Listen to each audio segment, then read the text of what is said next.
पूजा करते समय अगर आपकी आंखों से आंसू आते हैं तो मिलते हैं ये 3 संकेत। उसे कभी दुर्लक्ष्य नहीं करना चाहिए। अतः कौन सी है वह 3 संकेत, जानने से पहले वीडियो को लाइक कर कमेंट में हर हर महादेव अवश्य लिखे। नमस्कार, आप सभी का स्वागत है। क्या पूजा एवं आराधना करते समय आपकी आंखों में आंसू आते हैं? अगर आपके भी साथ ऐसा होता है तो आप इस वीडियो को अंत तक जरूर देखें।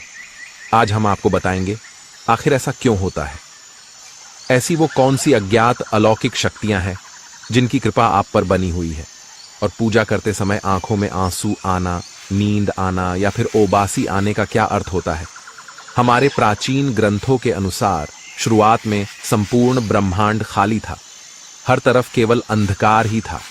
तभी अचानक इस ब्रह्मांड में एक शिवलिंग प्रकट हुआ जिसने इस संपूर्ण ब्रह्मांड को ऊर्जा से भर दिया।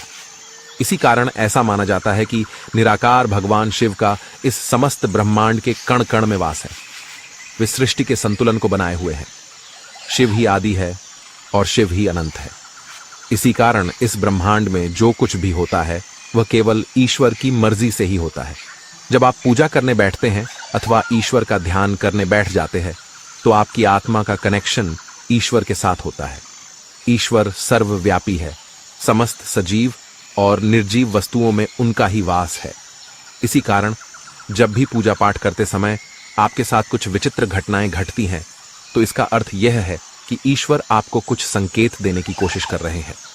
कई लोग इसे मात्र संयोग समझकर नजरअंदाज कर देते हैं, लेकिन ऐसा करने से अच्छा है कि आप उन संकेतों को समझें।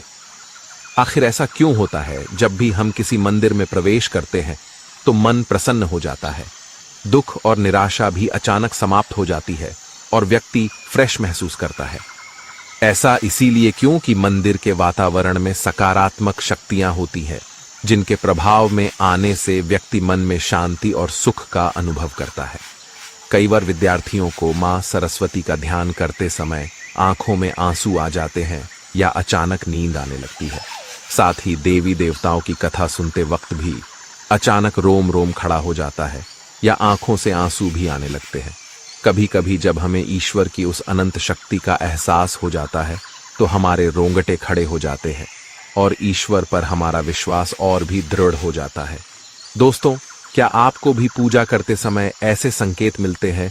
तो आइए आपको बताते हैं कि इन संकेतों का क्या अर्थ होता है। लेकिन इससे पहले अगर आपने हमारे चैनल को सब्सक्राइब नहीं किया है तो इसे सब्सक्राइब जरूर करें ताकि आप ऐसी रहस्यमयी जानकारी वाले वीडियो देख सके। साथ ही वीडियो को एक लाइक जरूर करें क्योंकि बाद में आप भूल जाते हैं। सबसे पहला संकेत, आंखों से आंसू आना। अगर पूजा एवं आराधना करते समय अचानक से आंखों से आंसू आते हैं तो यह ईश्वर का संकेत है कि आपकी आत्मा और ईश्वरीय शक्ति का मिलन हो चुका है। ऐसे में आपको ईश्वर के सामने अपनी मन की इच्छा एवं मनोकामना प्रकट करनी चाहिए। ऐसे समय पर प्रार्थना करने से उसका फल अवश्य मिलता है। कई लोग इसे संयोग समझकर इसे भूल जाते हैं और ध्यान मग्न रहते हैं, परंतु यही सर्वोत्तम समय होता है ईश्वर से कुछ मांगने का। क्यों कि इस समय पर आप उस अवस्था में पहुंच जाते हैं जब ईश्वर आपके मन की बात सुन रहे होते हैं। इसीलिए जब भी पूजा करते समय आपकी आंखों से आंसू आए तो ईश्वर से आपके कष्ट निवारण की प्रार्थना जरूर करें। आपकी मनोकामना अवश्य पूर्ण होंगी। साथ ही इसका यह भी कारण माना जाता है कि आपके अंतर्मन की बुराई की सफाई हो रही है और आपका अंतकरण शुद्ध हो रहा है। दूसरा संकेत, धूप बत्ती का धुआं। यदि आप पूजा करते हुए यह देखते हैं कि आपके द्वारा लगाई गई अगरबत्ती एवं धूप बत्ती का धुआं आपके इष्ट देव की प्रतिमा की ओर जा रहा है तो इसका अर्थ यह है कि आपकी पूजा को ईश्वर ने स्वीकार कर लिया है और आपके इष्ट देव आपकी भक्ति से प्रसन्न है। तीसरा संकेत, जलाई हुई ज्योत बढ़ जाए।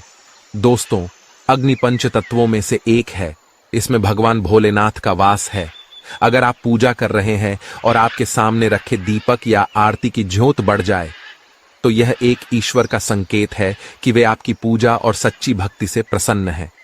ऐसे समय पर हमें ईश्वर से प्रार्थना करनी चाहिए और अपनी मनोकामना बतानी चाहिए। चौथा संकेत, द्वार पर गाय का आना। भगवान शिव जी की आरती एवं पूजा के समय अगर द्वार पर गाय आती है तो यह बड़ा ही शुभ संकेत माना गया है। द्वार पर आई गाय की पूजा करे, उसे रोटी खिलाए और नमस्कार करके अपनी मनोकामना गौ माता के सामने रखे। आपकी इच्छा अवश्य पूरी होगी। प्राचीन ग्रंथों में गाय को हर मनोकामना को पूर्ण करने वाली कामधेनु माना गया है। 5वां संकेत, फूल का गिरना। अगर आपने पूजा एवं ध्यान से पहले फूल ईश्वर की प्रतिमा पर चढ़ाए हैं और ध्यान एवं पूजा करते समय अगर वह फूल आपकी ओर गिरता है तो यह बड़ा ही शुभ माना जाता है। इसका अर्थ यह है कि आपकी आराधना को ईश्वर ने स्वीकार किया है और वे उसका उचित फल आपको तुरंत ही प्रदान करेंगे। तो दोस्तों, क्या आपके भी साथ ऐसा होता है? तो हमें कमेंट में जरूर बताइए। वीडियो पसंद आया तो लाइक करें।